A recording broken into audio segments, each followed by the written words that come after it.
padres que son de Barahona, educadores, gente muy culta, de repente te dicen, ya estás terminando el bachillerato, te vas a la universidad y vas a estudiar ¿qué? Ellos tenían una expectativa. Cuando tú le dijiste que tú querías estudiar, ¿qué pasó? Digamos que mis padres no estaban de acuerdo, pero hay un espacio en ese proceso que no es que no estén de acuerdo porque no quieren que yo haga lo que deseo, sino porque están preocupados porque yo pueda subsistir con una profesión. Entonces fue un proceso que yo al final le dije, ¿me voy por el área del arte o no hago nada?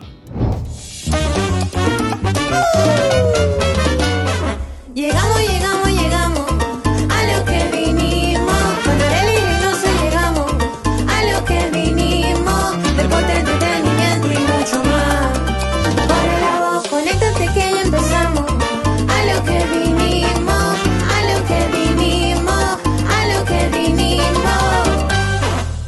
El episodio de A lo que vinimos trae emoción, muchos conocimientos, pero sobre todo cultura, que es lo que hace que el ser humano pueda expandir ese abanico de opciones para poder descubrir a través del arte lo diverso que es el mundo y lo subjetivo que puede ser para una persona, pues evaluar un país, una persona.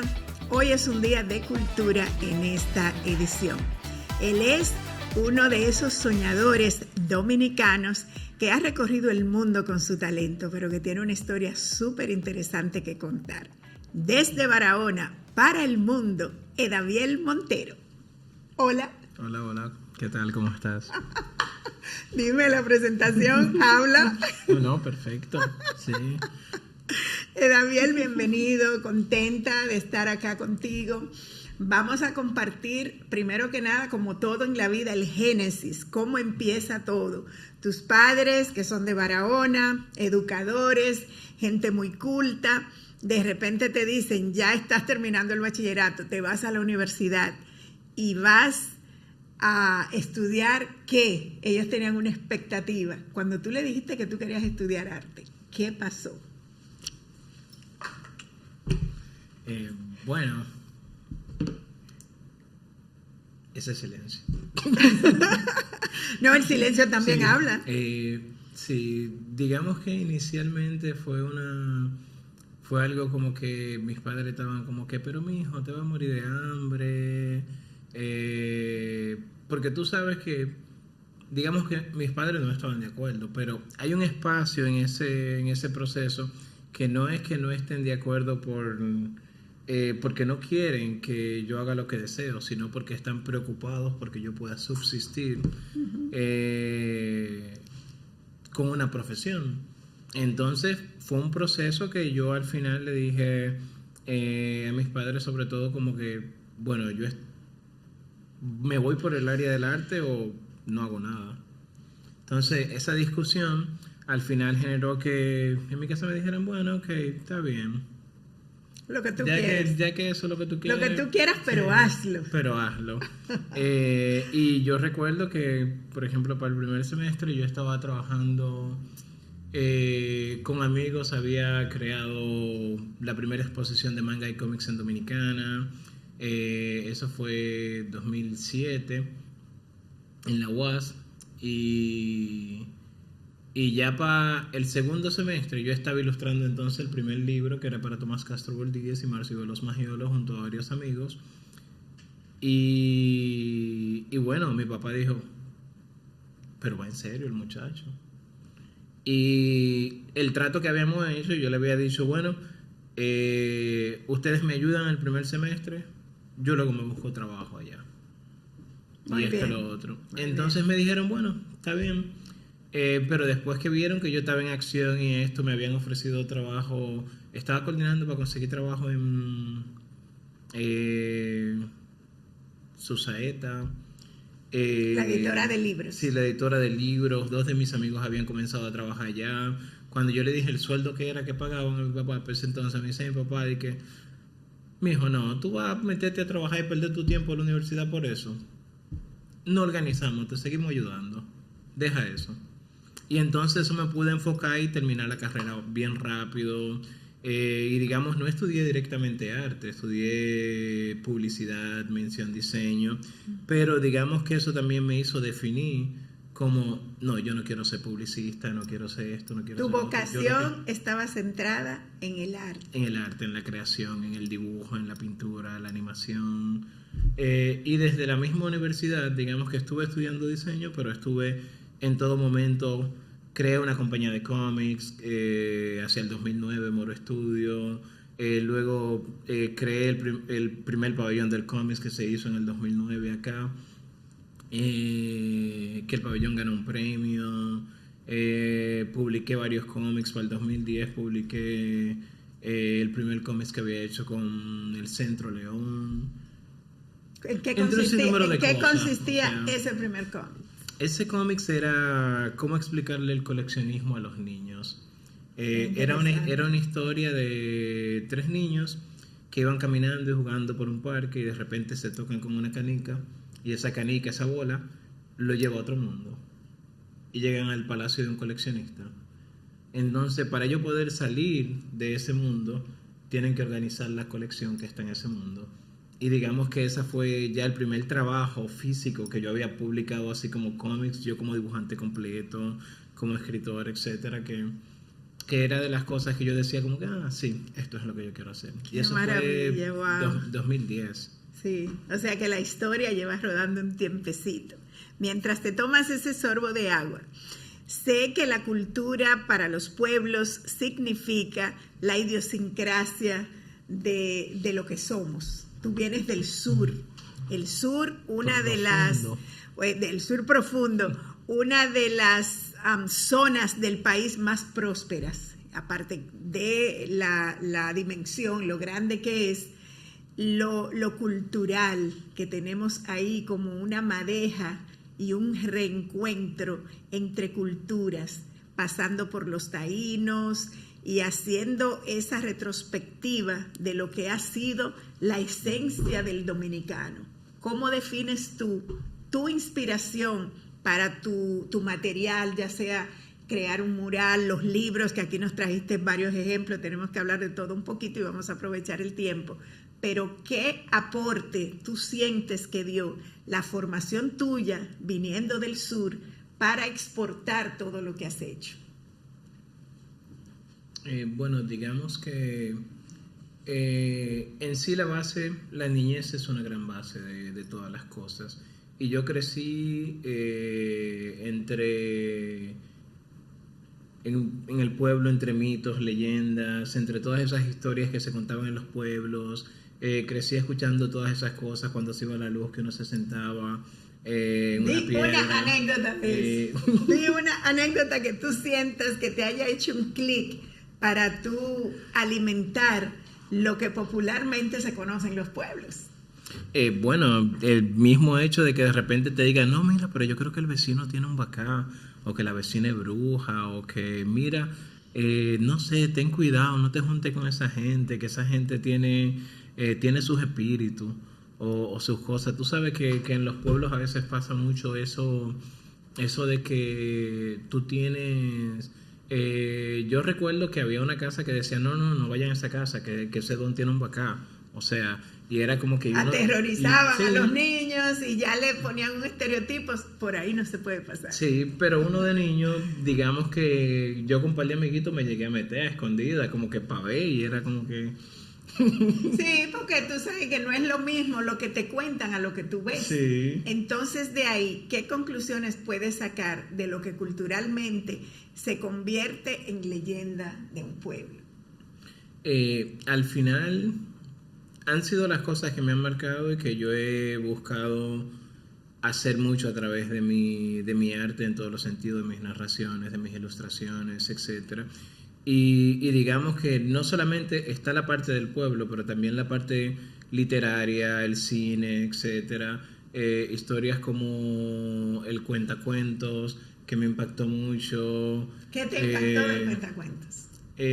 Que era, yo decía, bueno, me gustaría ver una de las historias de acá, ahí.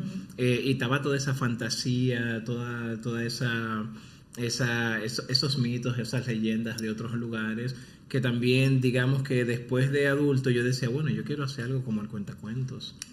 O sea, aparte de eso, historias como La historia interminable de Michael Ende, que son otras cosas que de repente yo estoy como...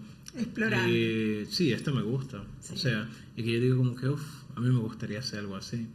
Y muchas otras cosas, Julio Verne, etcétera. Y que yo decía, ok, ¿qué sería yo contar esta historia? ¿Qué sería yo? ¿Cómo yo podría contar esto? ¿Cómo yo podría Plasmarla crear esto? y hacerlas. Vemos Plasmarla. acá este fabuloso calendario. Esto es del 2018-19 Sí. y fue para Canadá que pudiste tener la oportunidad de trazar una mirada conjunto de República Dominicana y Canadá. Entonces acá en cada mes vemos una historia que dimensionaste en lo que yo considero uno de los calendarios más interesantes que he visto. ¿Qué te inspira para poder hacer este proyecto? Gracias. Fue un proyecto que desarrollé con la Embajada de Canadá aquí en República Dominicana. Estuve trabajando ahí directamente con Shauna Hemingway, la embajadora en ese entonces, y Yamilia Adames, parte del equipo de la embajada. Y digamos que la idea era hacer un calendario que sirva como punto de encuentro entre Canadá y República Dominicana, y que a la vez proyecte y presente los aportes que han hecho las mujeres en diferentes áreas de la ciencia, el saber, la pintura, las artes, sentido general, política, etcétera. Y ya entonces me dieron la libertad de yo explorar y crear, seleccionar, etcétera. Y entonces creé 12 piezas, una para cada mes, explorando 12 mujeres que había seleccionado, escribí algunos textos sobre ellas, y con ello hicimos una exposición itinerante que se estuvo presentando en varias localidades de República Dominicana, aquí mismo en Santo Domingo y en varios pueblos. Tuvo la oportunidad de presentarse en mi ciudad natal, Barahona, que eso es súper lindo. A veces no... Claro, a veces no se es profeta en su tierra. Así y mismo. eso tú sabes como que o desencanta un poquito o desentona. Pero para ti, el ir a presentar a Barahona, yo sé que tuvo que ser emocionante. Sí, súper lindo, y más poder compartir con mis padres esa de las cosas que me emocionan, y que mis padres puedan ver de cerca, como que traerle algo al pueblo. Plasmado tu trabajo. Sí. Has logrado impactar en el mundo con lo que es tu arte, la magia de poder plasmar las ideas, lo que es, por ejemplo, en un mural, recoger lo que la persona te pide que quiere expresar. Pero en este caso no es lo mismo cuando alguien te dice, mira, yo quiero que tú me hagas una morena que esté en una playa. La persona tal vez puede tener idea, pero tú cuando comienzas a hacer el mural, inmediatamente identificas y quieres interpretar lo que te han pedido. ¿De qué manera se hace un clic con ese cliente, con esa empresa, o sencillamente cómo te nace la musa de poder hacer lo que te han pedido? Bueno, digamos que ahí hay por ejemplo, con este mismo proyecto y con otros tantos proyectos, muchas veces digamos que no hay un pedido específico, casi nunca hay un pedido específico. Digamos que hay una idea de que, bueno, nos gustaría hacer algo con la mujer, okay, que este era el caso de este calendario. Ellos no seleccionaron ninguna mujer por mí. Ya entonces es como que está la idea general, y ya si yo tengo la libertad, claro, tenía que presentarle, claro, y digamos sustentar las razones por las cuales yo estoy eligiendo esto, lo otro, aquello, tal cosa. Entonces digamos que hasta ahora he tenido la suerte de que todos los proyectos que he estado trabajando así de lleno, las personas han confiado bastante en mi trabajo, en mi talento, y digamos que ha habido más que un punto de que no queremos hacer esto, ha sido más un hilo de que, bueno, la idea es partiendo de aquí, tú haces lo que desees. Perfecto. Entonces para mí eso ha sido algo súper interesante por el hecho de que me da una libertad creativa absoluta de que, ok, sí, yo puedo explorar este tema, pero ya en este tema yo puedo sumergirme en tal idea, tal cosa. O sea, que me sirve como punto de partida. Claro, y sobre todo los trazos para dejar plasmado lo que tú quieres expresar, es importante tener esa libertad. Has viajado por el mundo, Europa, Abu Dhabi, Estados Unidos, y tienes unos planes que para mí es una de las cosas más interesantes, porque tú nunca dices que no. En Latinoamérica te han tocado ir a lugares inhóspitos y tú no dices que no, tú te trepas y vas y exploras. Daviel, ¿qué ha significado para ti llevar un dominicano con tu estilo? Porque mírenme la pinta que tiene Daviel, comenzando por su look del pelo, su bigote, sus joyas. O sea, él es como uno de estos personajes dominicanos muy fuera de lugar, muy poco común. ¿Qué ha significado para ti viajar y en cada viaje plasmar una de tus obras? ¿Qué ha pasado y cuáles son las experiencias que nos puedes compartir? Bueno, para mí ha sido súper lindo, sobre todo poder compartir con la gente, llevar arte, tener conversaciones, conocer. Digamos que la parte que más he disfrutado ha sido conocer otras culturas, interactuar con otras gentes, otros pueblos, interactuar con otras religiosidades, culturas, con otras ideas. Ha sido una de las cosas que más me ha impactado. Digamos que hasta cierto punto, una de las cosas que a mí mismo me hizo sentir, incluso conectar un poquito más con varias cosas que yo venía explorando ya de nuestra cultura, fue el mismo hecho también de la primera vez que me tocó participar en una presentación en París, 2015, que me tocó pintar en Afropunk París, y ver de repente el impacto de mi arte, que era un arte que de repente se sentía con una esencia abstracta, africana hasta cierto punto, pero se veía que no era africana. Entonces yo recuerdo que una de las preguntas era ¿de dónde tú eres?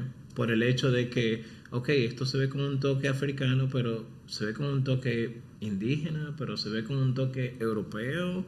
Entonces, parte de eso es la magia de ser del Caribe, de venir de este mestizaje completo, que tenemos de todo un poco, que tenemos de repente el cristianismo mezclado con la religiosidad africana o la misma religiosidad indígena, pero más allá de la religiosidad, tenemos ese mestizaje cultural absoluto en todo, y digamos que poder compartir esas cosas y que eso te dé la oportunidad de todavía conocer más culturas, conocer más rasgos de otras personas, para mí ha sido fantástico.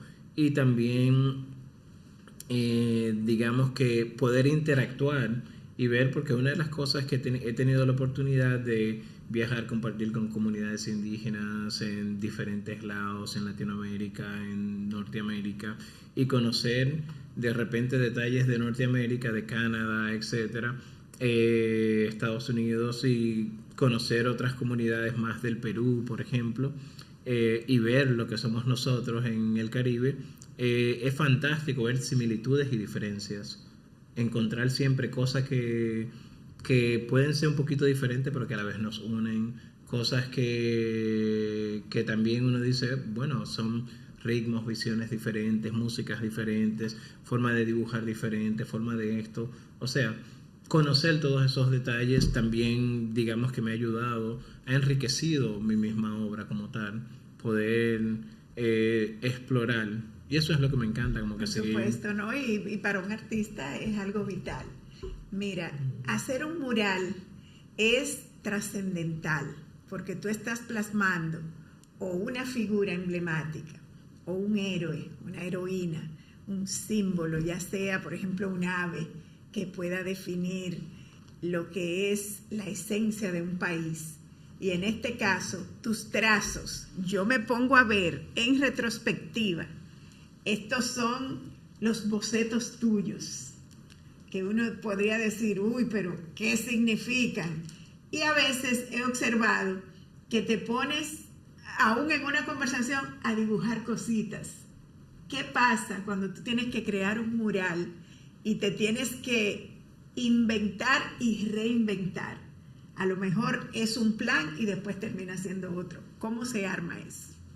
Bueno, en este mismo cuaderno de bocetos están, digamos, los bocetos de una de las últimos murales que hice, que fue en Atlanta, en el Carlos Museum, parte de Emory University, para el Golden Drops Café, que va a abrir allá en el tercer piso del Carlos Museum. Claro. Entonces, por ejemplo, aquí hay un grupo de páginas del cuaderno que están dedicadas solamente a la exploración de ideas. Digamos que estuve como residencia artística ya por unos 3 meses, explorando el museo para ver cuál sería como que cosas del museo que podría utilizar dentro de la narrativa que quería contar, dentro de la historia. De las piezas que viste, ¿qué te llamó la atención para centrar esas impresiones que hoy día te han catapultado como uno de los muralistas más afamados, que está ya comprometido con varios proyectos en Emory?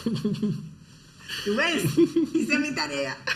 Bueno, este mural con Emory es un mural que me encanta, primero porque al igual como decía de las libertades, es como recuerdo que la primera reunión que tuve con Henry Kim, el director del museo, con Víctor, el director de Golden Drops, entre otras personas, estuvimos hablando de diferentes temas y en la conversación yo dije, wow, yo creo que la idea para el mural sería explorar la historia de Atariba Iniguayona, que es una historia indígena, sí. Porque tiene una...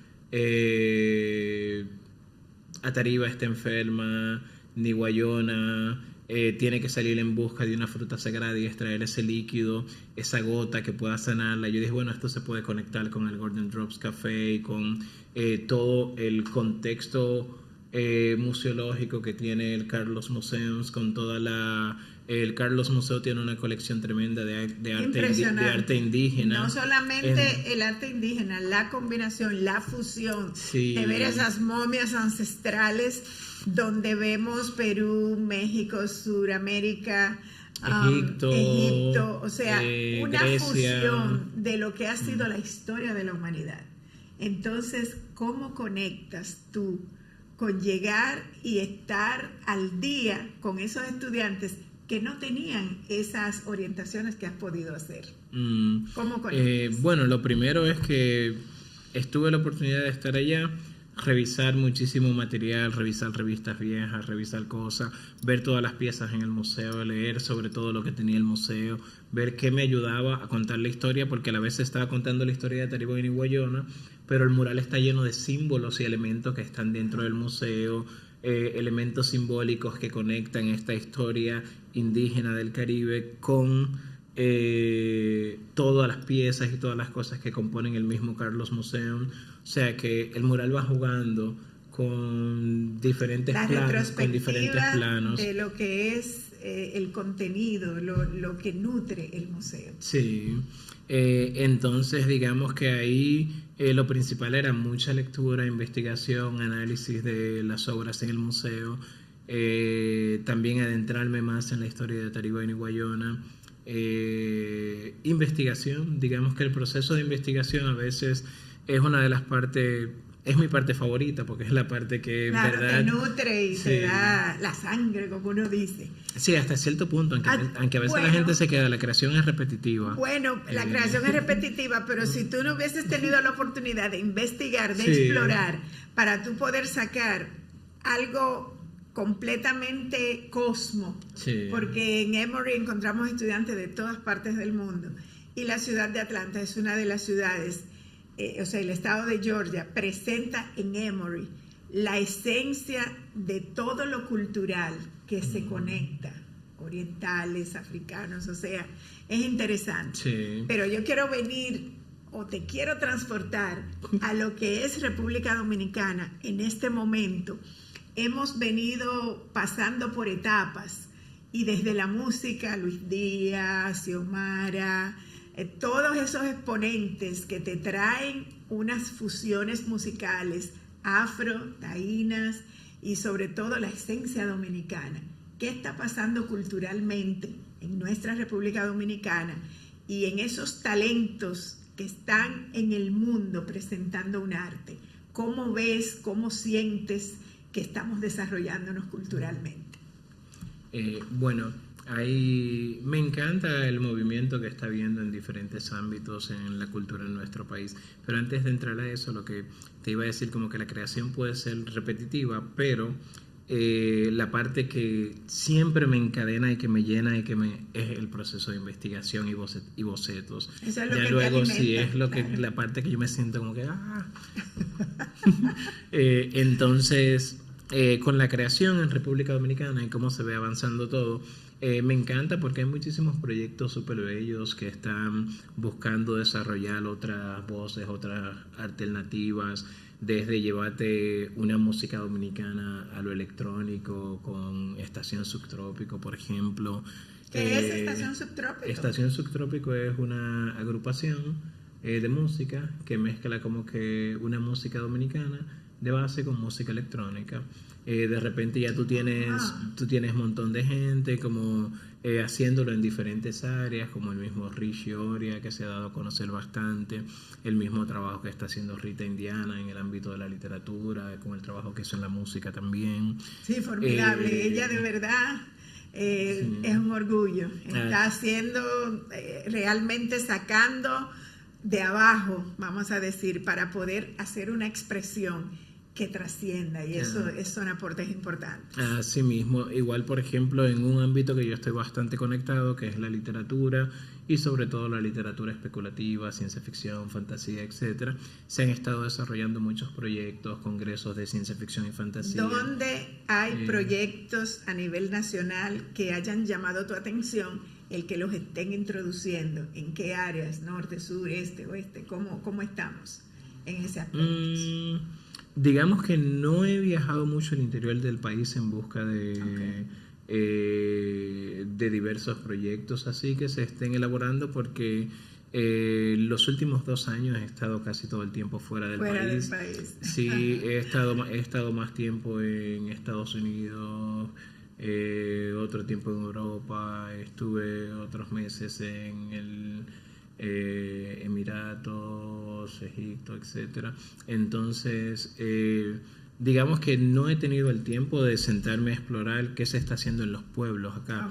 Sí he podido ver qué se está haciendo de manera Santo Domingo. A nivel nacional, Cuando digamos. se hace, por ejemplo, la Feria del Libro, que es cultura, que es una expresión donde se codifica lo que tenemos y lo que podemos ofertar. A pesar de que la Feria del Libro se dedica o a un país o a un tema en específico, de lo que has visto, cómo está siendo manejada la cultura, para que pueda ser interpretada y sobre todo que se motive a que los jóvenes tengan la oportunidad de crear.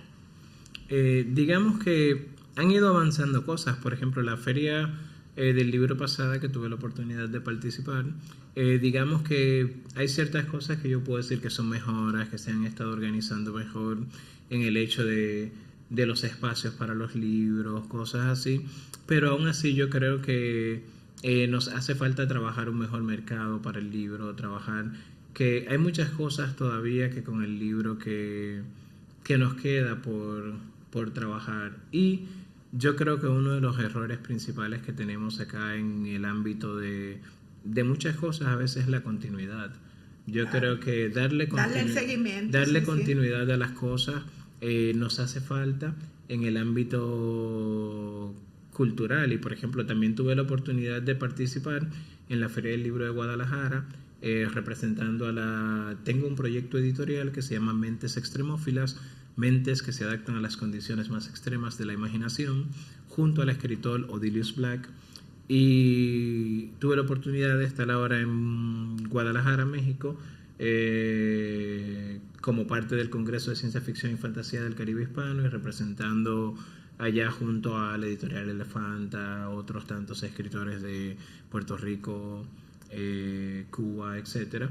Y a mí mismo en la Feria del Libro, siendo la Feria del Libro más grande que tenemos en Latinoamérica, en Hispanoamérica, digamos que ver que muchísimos países, el mismo Cuba, que no está en una condición económica como la que tenemos nosotros ahora mismo, tengan espacios allá representando la literatura de su país, y yo no encontré un espacio representando así como que la República Dominicana, que de repente yo creo que nosotros mismos no tenemos tampoco una proyección de lo que se está haciendo en República Dominicana a nivel internacional, y que cada quien a veces tiene que simplemente hacerlo por su cuenta, varias cosas, y que aquí a veces se pone demasiado, o sea, somos un país que el turismo es una de las cosas principales, pero que a veces se pone todo en el turismo. Es la principal fuente se pone de economía, pero el turismo se está manejando, dejando a veces lo cultural de lado,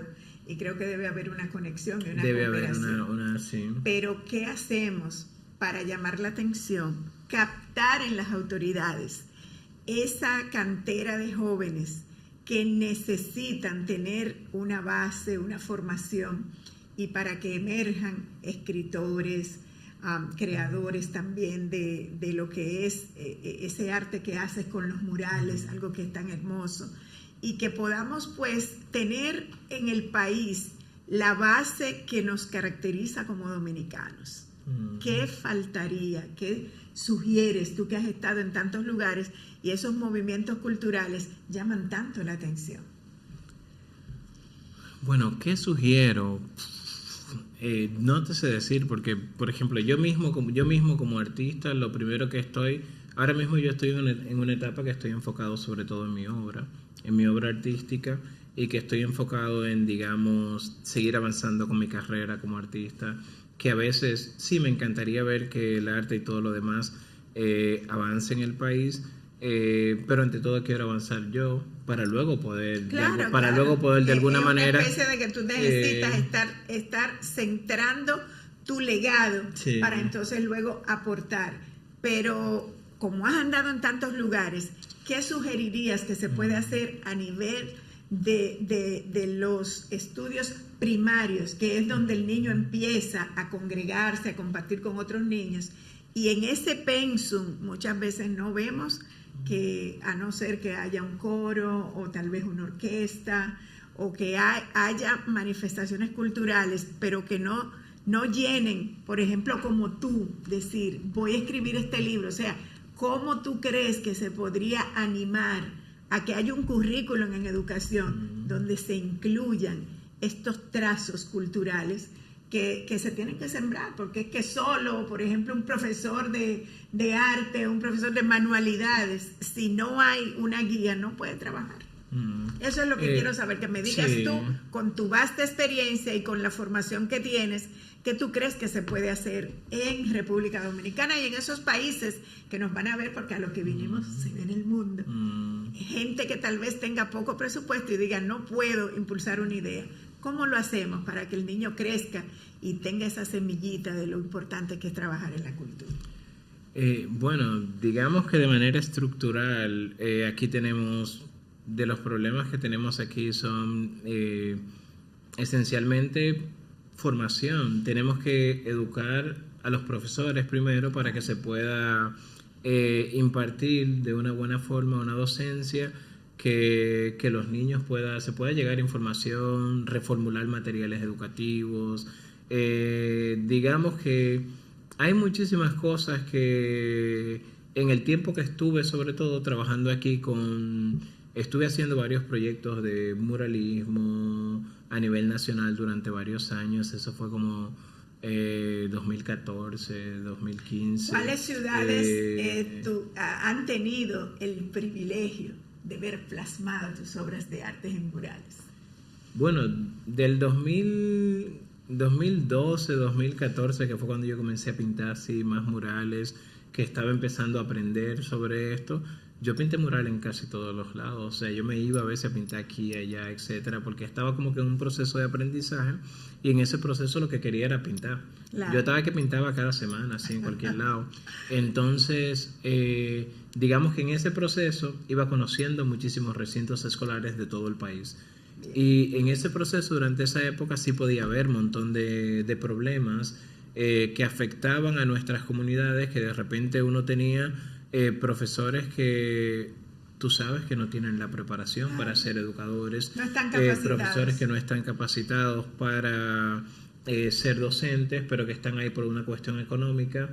Llenando una posición para subsistir. Sí, entonces...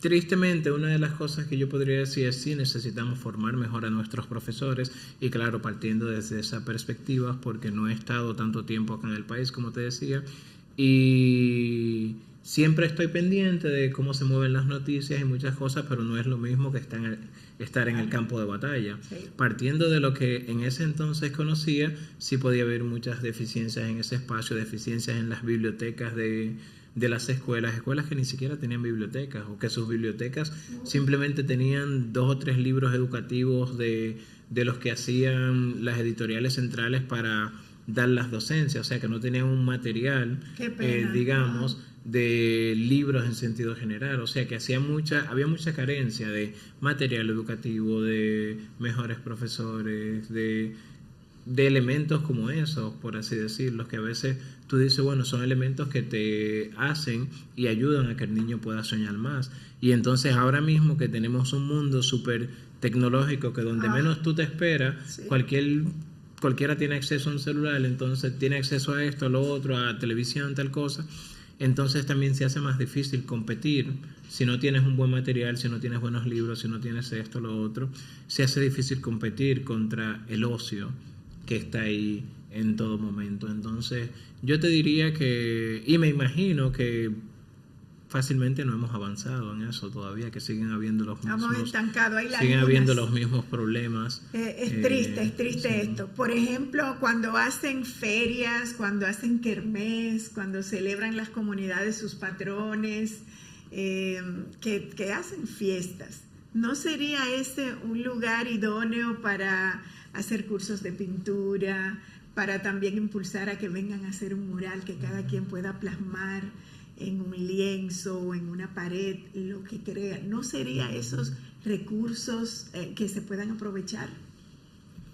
Sí, digamos que hay infinidad de recursos, hay muchísimas cosas que se podrían explorar en diferentes ámbitos y que, por ejemplo, son medios que están ahí y que se tratan de usar, pero hay veces que, y ahí vuelvo a la continuidad, hay veces que sí, se hacen de vez en cuando en alguna comunidad, pero de repente se hace ahora y se hace 2 años después. Y también los patrocinios, sí, porque cuando tú vas a mover una cantidad de personas de un lugar a otro, tiene mucho que ver con qué recursos contamos. Claro, y yo en esa parte soy más acto a que se enseñe a las comunidades, se le den talleres fundamentales, que las comunidades aprendan y las comunidades puedan simplemente repetir esos proyectos por ellos mismos. De nada sirve simplemente traer a alguien de fuera todo el tiempo para que lo haga sin que la comunidad aprenda. Y que no haya exacto sí.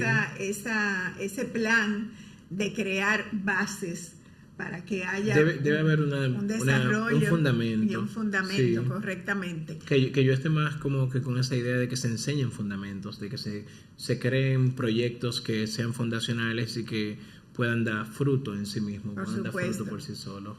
¿Qué te ha inspirado para, como autor, escribir tus libros?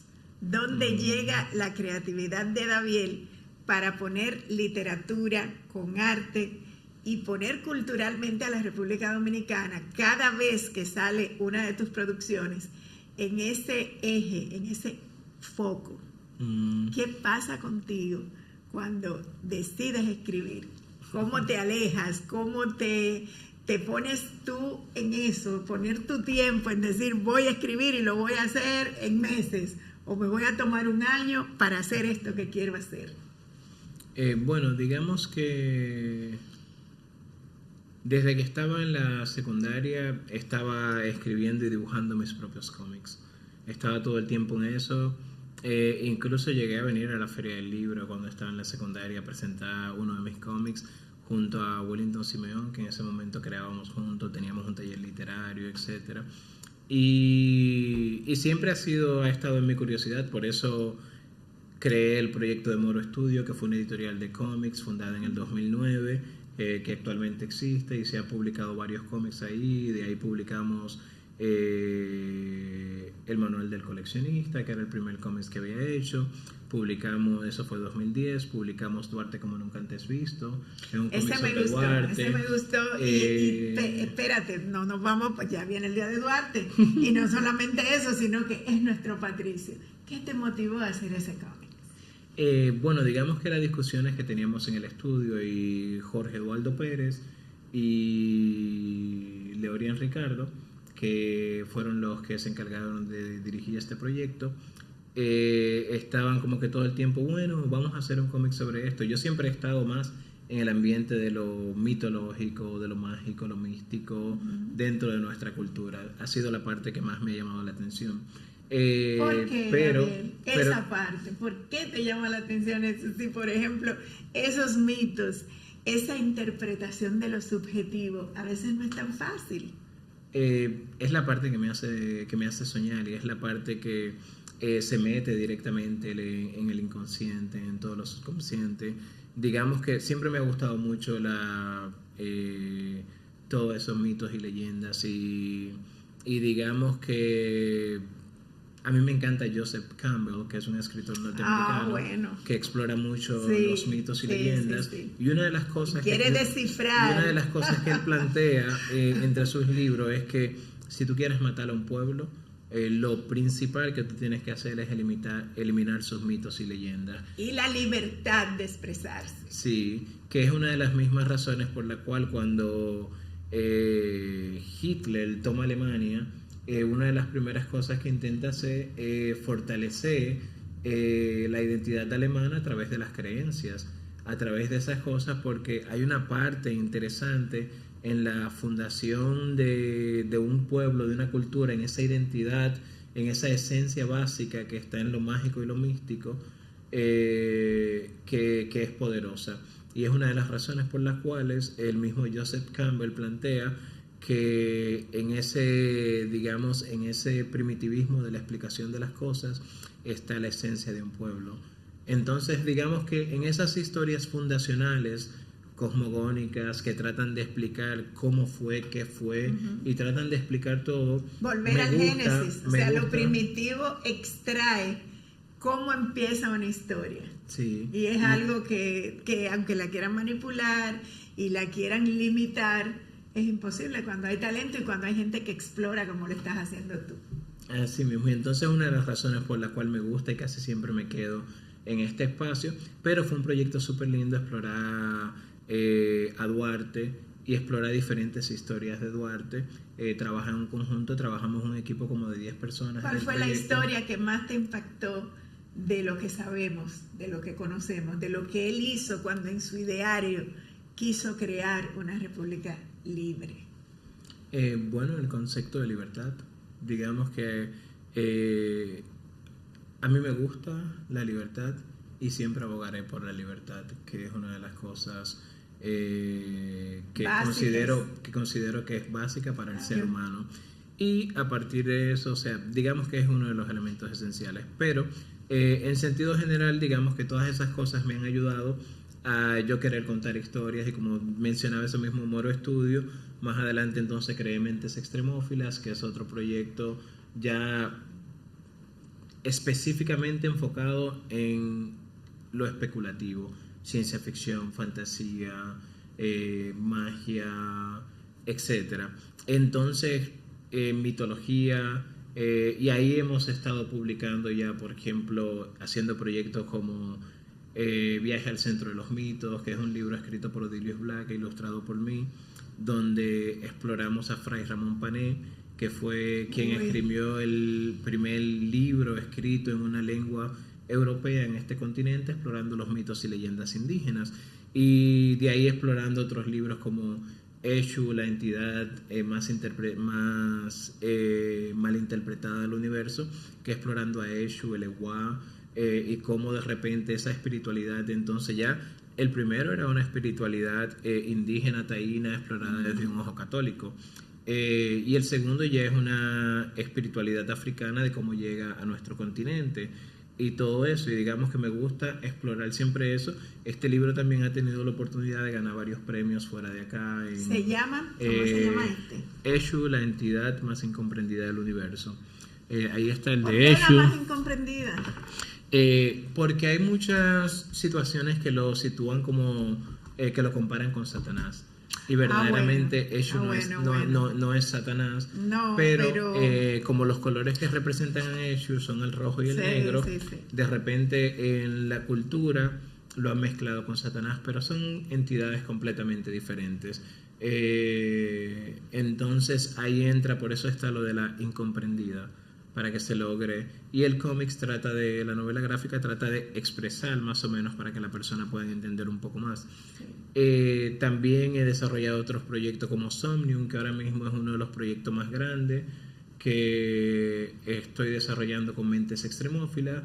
Ese proyecto lo estoy desarrollando en Illinois, en la ciudad de Rockford, y es un proyecto que, por ejemplo, el año pasado se hizo en todo un bosque, con diferentes instalaciones. Eso me llamó mucho la atención y yo dije, ¿cómo el Javier se metió a hacer esto?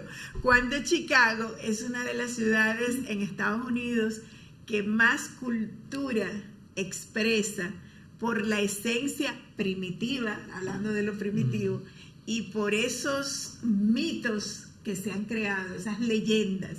¿De qué manera a ti se te ocurre hacer esto? En esos bosques que, ay Dios mío, son como si fuera una telaraña. ¿Cómo llega eso a tu mente? Bueno, el proyecto inició, digamos, la primera fase del proyecto fue 2020, en pandemia. Me quedé en Estados Unidos, no se podía hacer prácticamente nada y empecé con Mainframe, Jeremy Clooney, que es uno de mis amigos allá. Empezamos a hacer un proyecto ahí en la pared, un mural, y comenzamos a trabajar con proyecciones, con danza, mezclar cosas, y entonces creamos un espacio donde la gente podía venir a ver este show desde la distancia, sin tener que... ¿De manera virtual? No, de manera física. Simplemente que no se acercaran creamos donde espacios, estaba el mural. Creamos espacios, bien, porque era como con proyecciones así, era un espacio grande, al aire libre. Entonces lo que creábamos diferentes pop, que cada persona familiar pudiera venir con 2 o 3 gente, está en ese pop, está en diferentes pop, y así digamos que nació la primera base del show. Luego, 2 años después, hablando con Emily Clooney, estábamos hablando de la idea de resurgir eso que hicimos en el 2020, y ahí comenzamos entonces con Somnium. El proyecto. Sí, entonces ya Somnium tiene 3 años haciéndose. Los primeros 2 años uno se hizo en una pared bien grande, 2 paredes. Ahí se pintó un mural y en ese mural se hicieron proyecciones, mapping, animaciones, proyecciones de cine, jugando, animando lo que ya estaba pintado en el mural. También a eso mezclarle danza, malabares de fuego, etcétera, diferentes cosas que iban jugando y que creaban un show que duraba unos 40 minutos el show. Entonces durante esos 40 minutos tú tenías diferentes cosas pasando, una historia narrándose. El primero era sobre sueños y pesadillas. El segundo, entonces lo hicimos sobre mitos y leyendas del agua. El segundo se hizo al lado del río, al lado del Rock River en Rockford. Y el tercero entonces lo hicimos en el bosque. El tercero está dentro del bosque, fue más largo, el show en sí duró una cosa trajo a la otra. Okay. Y el cuarto lo vamos a hacer en el bosque de nuevo, porque ya está, lo haremos en septiembre de este año. Perfecto, ya casi terminando el verano, que va a ser un buen tiempo en cuanto al clima y las condiciones para que prepares todo esto. Entonces, lo más lindo de eso es que tengo un equipo de más de 20 personas, como unas 30 personas trabajando conmigo en el proyecto, mezclados, personas de diferentes lados, de España, de Estados Unidos, qué bueno, de aquí de República Dominicana, y varios de mis amigos con los que siempre he creado que son parte del proyecto. Entonces es hasta ahora el proyecto más grande, así que estoy dirigiendo. Estoy dirigiendo en conjunto con Emily Clooney, y ahí nosotros dos estamos trabajando en el proyecto, y con Mentes Extremófilas, con Odilius Black, etcétera. O sea, seguimos. Ha sido un proceso de crear muchísimas narrativas, muchísimas historias, muchísimas cosas para contar. Las Mentes Extremófilas. de dónde surge primero el nombre, se oye como muy exótico, pero explícame por qué ese nombre. Digamos que los extremófilos son microorganismos que se adaptan a condiciones super extremas. Exacto, son microorganismos, pero traspolado a lo que tú quieres expresar. Sí. ¿Por qué? Entonces son las mentes extremófilas, las mentes que tienen la capacidad de adaptarse a esas condiciones más extremas.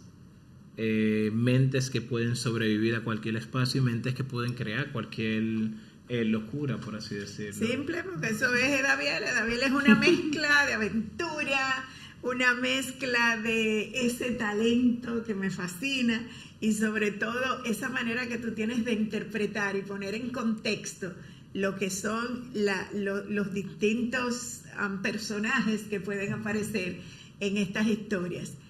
Los cuentos, que puede motivar a que tú en un futuro quieras ser parte de estos cuentos dominicanos, como en Mis 500 Locos, que él plasmó una idea y esto como que hay gente que nunca lo ha podido asimilar.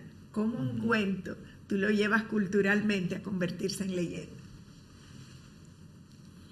Bueno, digamos que la gente lo lleva hasta cierto punto. Cuando se repite, se vuelve parte del folclore, se vuelve parte de la cultura del día a día, que la gente comienza a hablar. Digamos, se hace leyenda cuando pasa a todos. Cuando ya comienza, todo el mundo comienza a hablar, va de un lugar a otro y está en boca de todos. Sí, está en boca de todos, se va transformando y es como se va moviendo y la gente lo va interpretando y la gente va y se crea un espacio entre lo real y lo irreal, que la gente no sabe si es mentira o si es verdad. Así es verdad. Entonces, es como que está ese espacio que la gente se queda, óyeme, pero tú no supiste que... andan diciendo por ahí que hay una mujer que sale caminando todas las noches, etcétera. Entonces, por eso todavía existe esa leyenda. La leyenda de que, por ejemplo, los indios viven en las cuevas. O sea, hay gente que todavía cree que en las cuevas se pueden encontrar con indígenas y eso está dentro de nuestro imaginario colectivo, está dentro de nuestros pensamientos. Por ejemplo, algo que me surge, ya casi estamos terminando. En Riquillo se decía que había mucho complejo y Guacanagarix desató esa pasión, ese odio y como esa duda de que lo que él estaba haciendo era para enaltecer los extranjeros y a nosotros su gente nos subestimaban. ¿Qué te mueve a ti a pensar que eso pudo ser o un mito o una realidad? Bueno, que haya ido pasando de generación en generación y que una de las cosas y de la belleza del oral es que el oral se puede ir transformando poco a poco y con el cambio del lenguaje y todas las cosas. Entonces esas transformaciones que puede tener con el paso del tiempo genera mitos, genera cambios pequeños que van de repente diciendo, no, pero él dijo esto, no, pero él dijo aquello, no, pero él dijo esto. Y entonces las recopilaciones, los detalles, los apuntes, y cosas que se pueden perder también. Traducir, porque el idioma de nuestros indígenas era uno, y entonces interpretar que lo que querían decir, todo eso, como que siempre a mí me llamaba la atención, porque en la escuela primaria nos daban estos personajes, y estos personajes venían prácticamente embestidos como por ese dejo de duda, lo que hablábamos ahorita de la magia, de la imaginación. Sí, bueno, una de las cosas que plantea Pané cuando leemos relación acerca de las antigüedades de los indios es el hecho de que él no sabe cómo está ordenando este texto cronológicamente, porque él está en dos procesos. Uno, en el proceso de aprender la lengua de los aborígenes, y número dos, en ese mismo proceso que está tratando de aprender la lengua, está recopilando sus mitos y leyendas, sus creencias, esas tradiciones y cómo cómo se creó el mar, cómo se creó los primeros hombres, la mujer, etcétera, recopilando todas esas leyendas. Y en ese proceso de recopilación, digamos que hay muchas cosas que él mismo dice. Bueno, yo no sé si lo que estoy escribiendo ahora va después, o si el principio va al final, pero yo trato de recopilar y capturar lo que ellos me están diciendo lo más idéntico posible. Y la obra de Fray Ramón Pané se ha mantenido vigente, que es algo importante. También aquí hay una calle que se le ha hecho honor a él, y un fray dedicarse a eso que Fray Ramón Pané hizo no era usual, porque ellos estaban envueltos en su mundo religioso, pero de repente a él le llamaba la atención esa cantera de talento y esa ocupación de la gente, y entonces tiene unos trazos súper interesantes. No, y que también, me encanta también que lo menciones, porque también para la gente que nos está viendo es interesante conocer esos personajes que son parte de la historia y que en este caso acá en nuestro país tuvo mucha influencia. Claro, ¿no? Y que también, por ejemplo, algo que tenía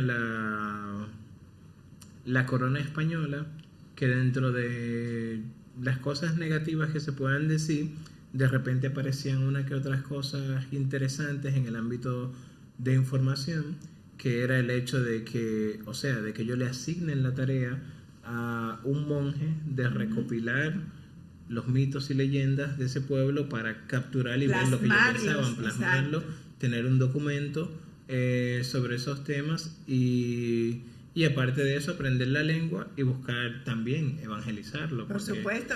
Era como que se evangeliza con el ejemplo. Sí. Y realmente eso era lo más tangible. Y en este caso lo que hacía falta. Porque sí, también ante una mezcla cultural es muy difícil poder hacer que la gente adquiera conciencia, y eso se hace con el ejemplo, y estando con la gente es que se logran esos cambios. Así mismo. No, y aprender cómo eran esas personas para ver cómo se podría trabajar con ellos, aprender de sus creencias, de sus dioses, de todo eso, que ya de repente en el proceso pasaron muchas atrocidades, pero también había una búsqueda, digamos, había una búsqueda de la corona por poder comprender definir y saber poder, por qué había tanta manera. Yo diría, es como que cada quien creía en algo, entonces había que definir de cómo te conquisto para que tú puedas servir, congregarte y hacer pues lo que en este caso se ha convertido ahora en parte de la vida, la religiosidad, que pues es algo que tiene. No, claro, y al final creer es una necesidad. Es una necesidad. Es parte de nuestro, digamos que nosotros siempre andamos buscando razones, andamos buscando saber el porqué de las cosas, y creer en un ente superior define muchas de esas cosas y nos ayuda, digamos, hasta cierto punto a buscarle una definición a todo lo que desconocemos, una y sobre definición todo de lo desconocido. Que tú, exacto, dentro de tus obras puedas dar luz a estas cosas que a veces son, aparte de místicas, como que la gente duda un poquito. Bueno, incluso la última exposición que he estado presentando, que la presenté en Puerto Rico, en Chicago, en Freeport Art Museum, se llama Greña Punk, y una de las secciones, está dividida en varias secciones, una de las secciones es un mito fundacional que busca reescribir el mito de la creación, pero utilizando cómo se hubiese creado el mundo si desde el principio de los tiempos hubiesen estado mezclados lo que hoy es parte de la identidad dominicana, esas creencias europeas con las creencias indígenas y las africanas. Entonces hay una parte de la exposición que busca reescribir esa historia. Muy interesante, me parece muy bien. Este episodio de A lo que vinimos, se los dije al principio, está lleno de cultura, de anécdotas, y sobre todo quería traer a Edaviel como invitado, porque cuando se habla de cultura la gente piensa en cosas, no, eso es aburrido, o qué me va a aportar. Ha sido, así mismo, ha sido una lección para toda esa gente que piensa que lo cultural es algo como para cierto tipo de gente. Gracias por estar acá, me ha fascinado este conversatorio. Y vamos a dar seguimiento a lo que son tus planes y todos esos proyectos por venir. Y a ti te invito a que sigas en A lo que vinimos para que puedas aprender y divertirte en este super podcast de quien te habla, Arelis Reynoso. Gracias. Bueno, Fuego, a lo que vinimos.